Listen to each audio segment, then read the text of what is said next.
Despite all the media narratives, Donald Trump has many pathways to winning the presidency.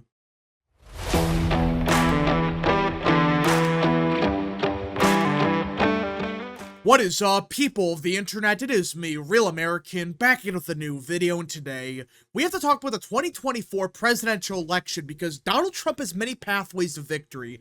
And I know that seems like common sense, yeah, both Trump and Harris have many pathways to victory. Why is it a big deal? Well, I want to discuss what are those specific pathways. Like, what are some philosophies the Trump campaign could look at to get to 270? Because I think most of us have a good understanding of what Trump needs to win, but I still want to go over the multiple routes he does theoretically have. Again, this is not an official prediction. This is not what I think is going to happen. I just want to go over possible pathways for Trump to win, because realistically, he only needs to win 35 more electoral votes, and he's the president, because he's winning states like Florida, North Carolina, Ohio. He really needs 35 more. And if he can find a way to get to 35, well, he's won the presidency. Now, to be fair to Harris, let's just say fine. Virginia, Minnesota, Maine at large, New Hampshire, right now they're off the table. Let's just say fine. Harris wins these states, and therefore Trump can't win these states. All right, let's just say that occurs, and those states are off the map for now. We'll get back to them soon, but I want to start with the more realistic states. Of course, the big six plus Nebraska second. Trump needs to find 35 electoral votes. That's actually quite simple. There are many pathways he could take, and I would argue on paper, the easiest pathway is through Pennsylvania and Georgia. He gets to 270. That's it. He needs these two states, and he's won. Which, that's the simplest pathway I can give you guys. And I know that seems kind of lame, but it really is. If he wins Georgia and Pennsylvania, yeah, it would be very close, but even if Harris wins every other swing state, well, Trump's still at 270. And he's won the presidency by a very close margin, but either way, he's won. But realistically speaking, I don't think this is going to happen. I highly doubt Trump just wins Georgia and Pennsylvania. I just don't think that's really possible. I guess it is.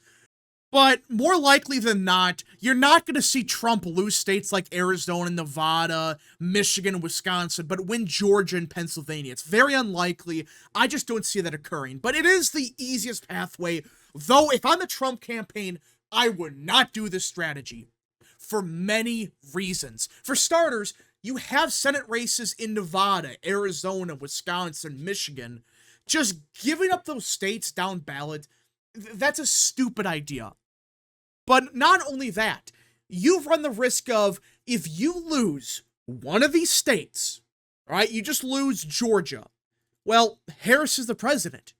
If you lose Pennsylvania, well, Harris is the president. Hell, you could argue maybe something crazy happens in North Carolina. Very unlikely, but let's just say it does.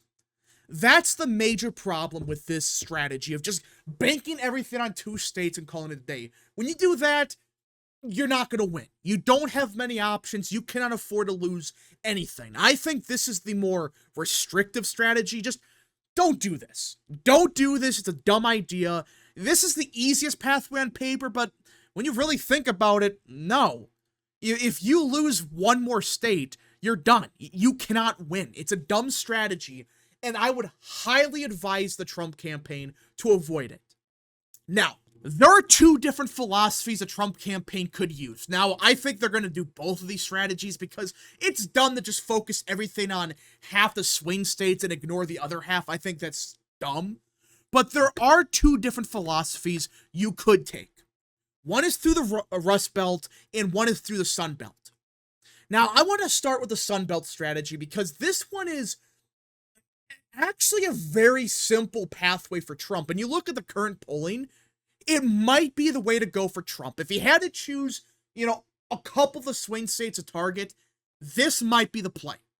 That's through Nevada, Arizona, Georgia, and either Nebraska second, though I would not advise that, or one of the Rust Belt states, most likely Wisconsin.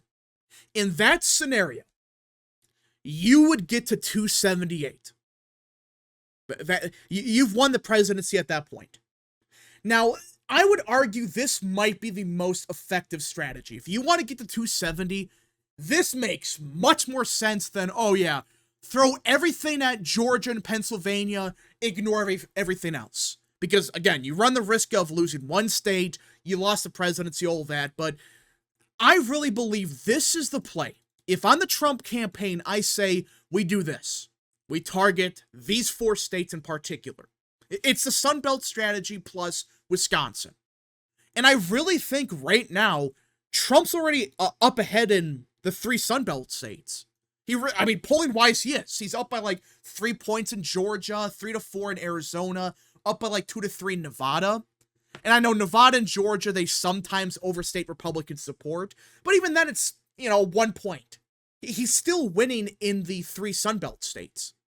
And I think this makes a lot of sense. Again, he's up in the 3 states, and demographically speaking, Trump is doing way better with African Americans, Hispanics, etc. And I know you got Kamala Harris supposedly doing better with those voters, but even then, it's not as good as Biden did with them back in 2020. It's still far worse than then. So Trump is still doing better with these key voters.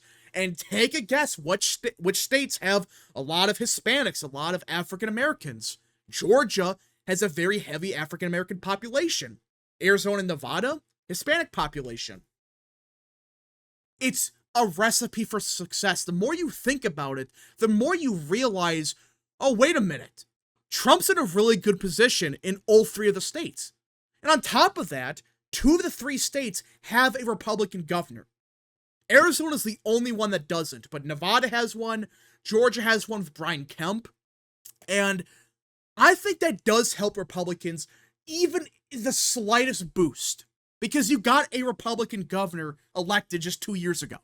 I know governor elections are not the same thing as, presidential elections, but I still think it's a good thing to have a Republican governor, especially for those that are freaked out about, election integrity and all of that.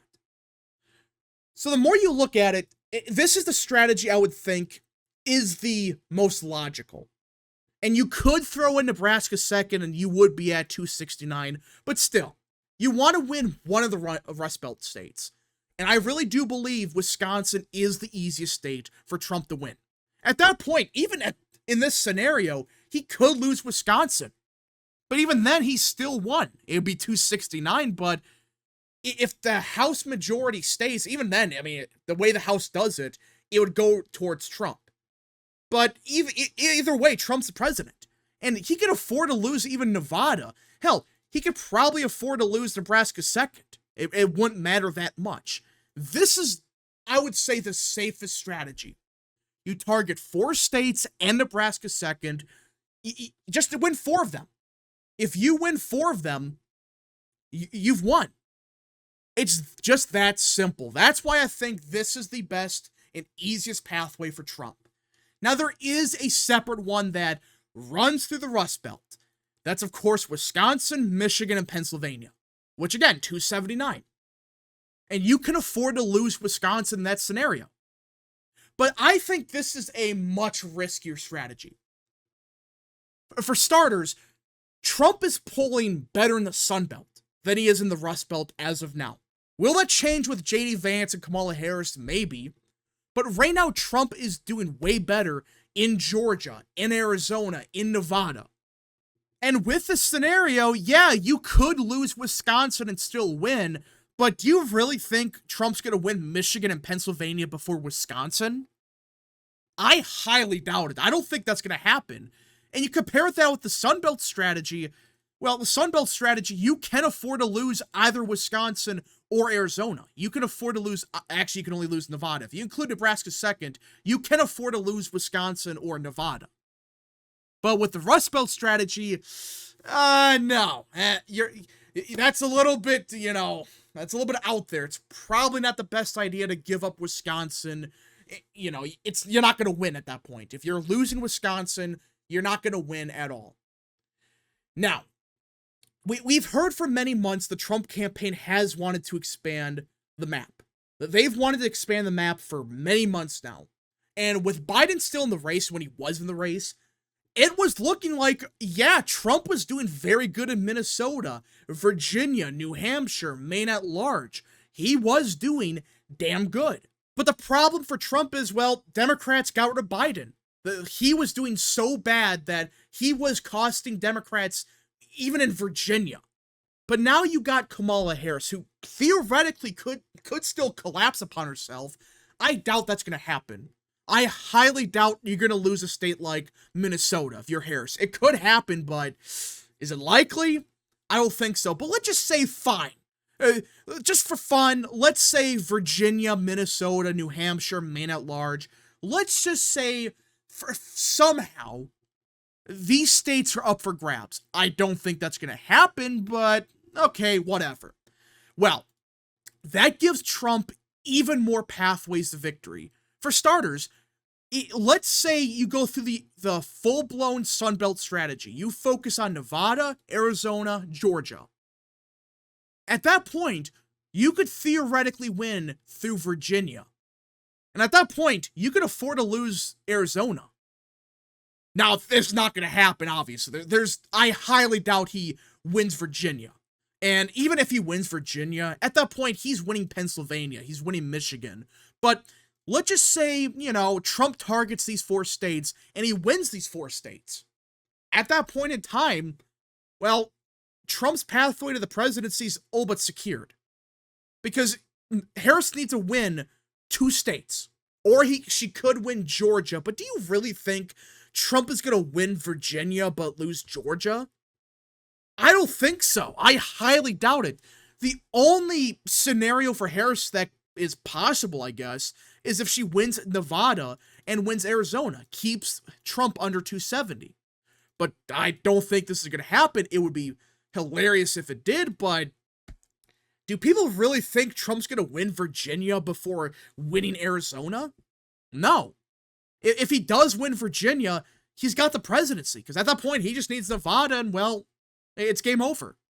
And with Virginia, it adds many other pathways, such as, theoretically, let's say Trump loses Georgia. Well, if he wins Pennsylvania and Nevada, it's a weird map, but it's mathematically, it's 270. This is the key part about expanding the map for Trump. If he successfully does it, it opens up so many different pathways for him to win. Now, I'm still saying target the main states like Nevada, Arizona, Wisconsin, Georgia, but if it gets so bad for Democrats they have to defend Minnesota and Virginia, it might be the play to just, throw some money at Virginia. If you win it, well, you've got the presidency. You've won. If you lose it, oh well. Democrats spent a bunch of money and time there that could have went towards winning Wisconsin, for example. But either way, there are many, many, many different scenarios, but I really do think the easiest pathway for Trump is the Big 4. Nevada, Arizona, Wisconsin, Georgia.